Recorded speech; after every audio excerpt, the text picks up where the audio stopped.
So in this last segment, we're really defining what a brand is. We've talked about what marketing is. We've talked about marketing strategy, competitive analysis, customer value. We talked about the idea of segmentation, targeting, and positioning, and the core concept of a good, strong brand, which is brand positioning. And brand positioning that's so sharp that you can define it in just 3 words in 30 seconds. That's a brand mantra. That's kind of where we've gone, right down to a sliver of a sharp definition of what brand is. And in this last piece of this, I want to talk about the notion of experiential brand. When I talked about what is marketing, and we talked about things changing from a seller's market to a buyer's market to the connected community, in the connected community, that's when this notion of customer experience comes in. And brands, like just general markets and customers' experiences, also have become very experiential. So it's not enough to just define a brand in terms of a crisp, clear brand mantra and a crisp, clear brand positioning. But you also have to define all of the experience that exists around the brand. What's the smell of the brand? What's the feel of the brand? All sorts of other things now become part of what the brand is in this new experiential world that we live in. So what's an experience?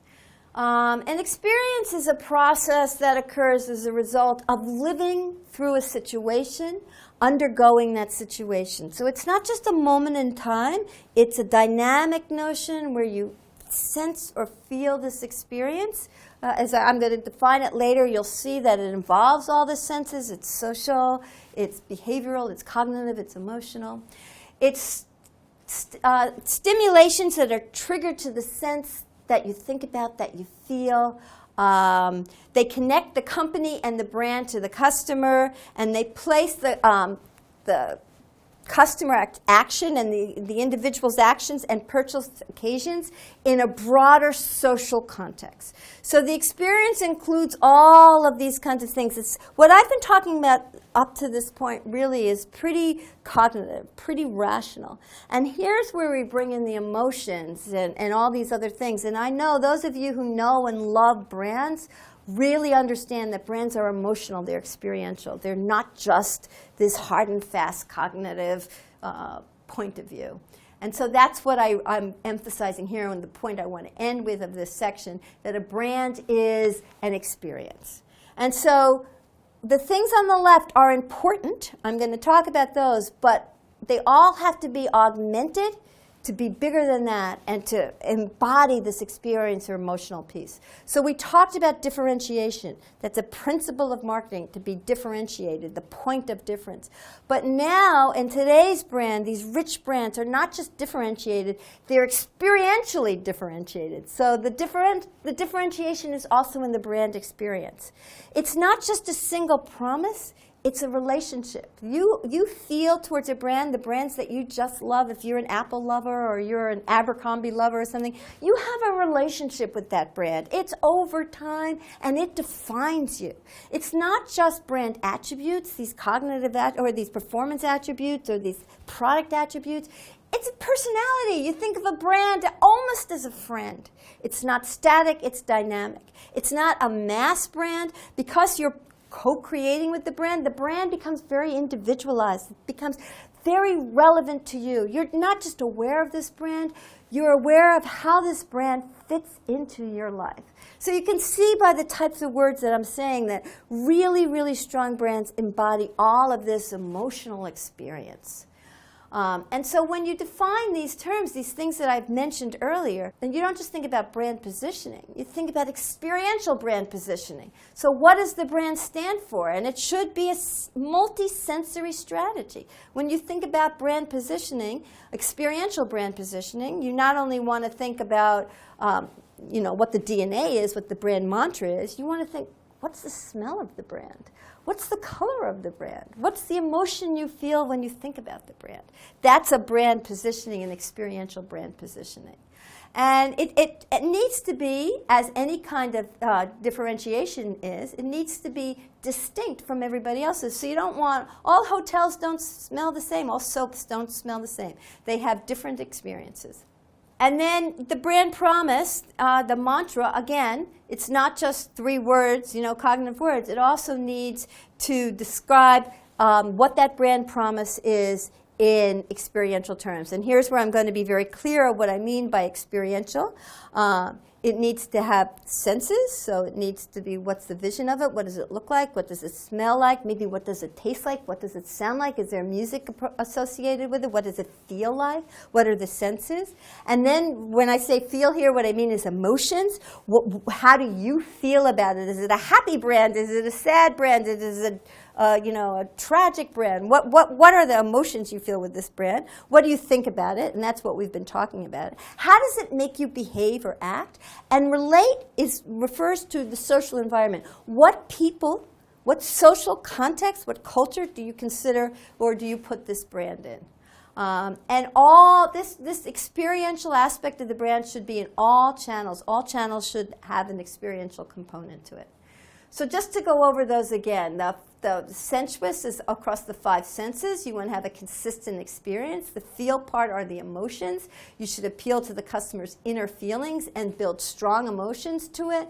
The cognitive is the intellect, the thought process, the intrigue, the surprise, whatever it is, but thoughts. The behave is the way, how people act around it. It can be inspirational. It can cause you to enact a certain way. And social is the part of the social system, the culture that surrounds the brand. And you want to have these experiential functions delivered through the 4 Ps. We're back to the 4 Ps, the product, the place, the promotion. Only now, and the price even. And now we're going to define each one of these 4 Ps in experiential ways. So let me just give you examples.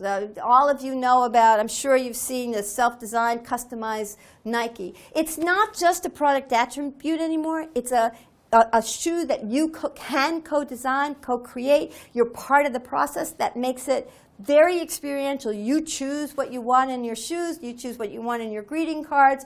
Like I said, millennials are very much thinking like this. They should be they should co-create the product. That's an experiential notion of a product. Advertising that's experiential, I think one of the ones who was a beginner that really understood this was Apple. When Apple would show their iPad or their iPod when they were first coming out, it was a very experiential ad. It was music, it was dance, it was, you felt it. The little white earbuds that came through was a color, was a design. It was so you can see advertising. This is traditional advertising. Certainly online advertising, mobile advertising is very experiential, very interactive now. I think that's what most people are now just assuming most advertising is that way. When you're watching ads on the Super Bowl, you have your second screen there and you're interacting with it. That's very experiential.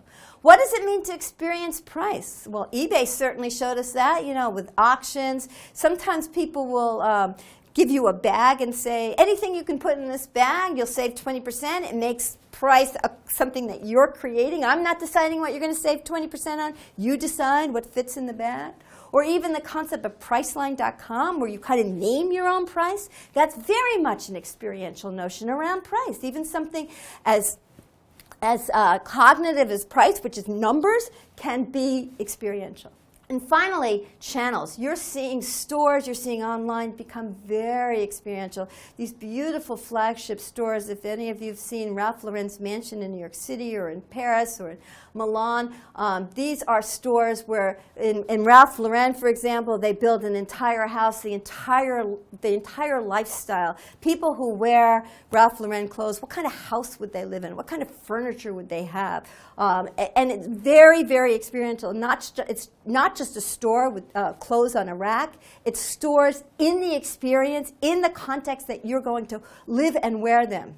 Sephora is another experiential store. When you go into Sephora, there's lights, there's colors, there's smells. People are touching you. They're putting things on. This is how cosmetics should be. It's not hidden behind a counter and you can't tell anything and you got to get a salesperson to come and get you. That is not experiential. You want to go and feel the colors, put them on, see them, smell them. That's experiential, and that's what a lot of retail is happening.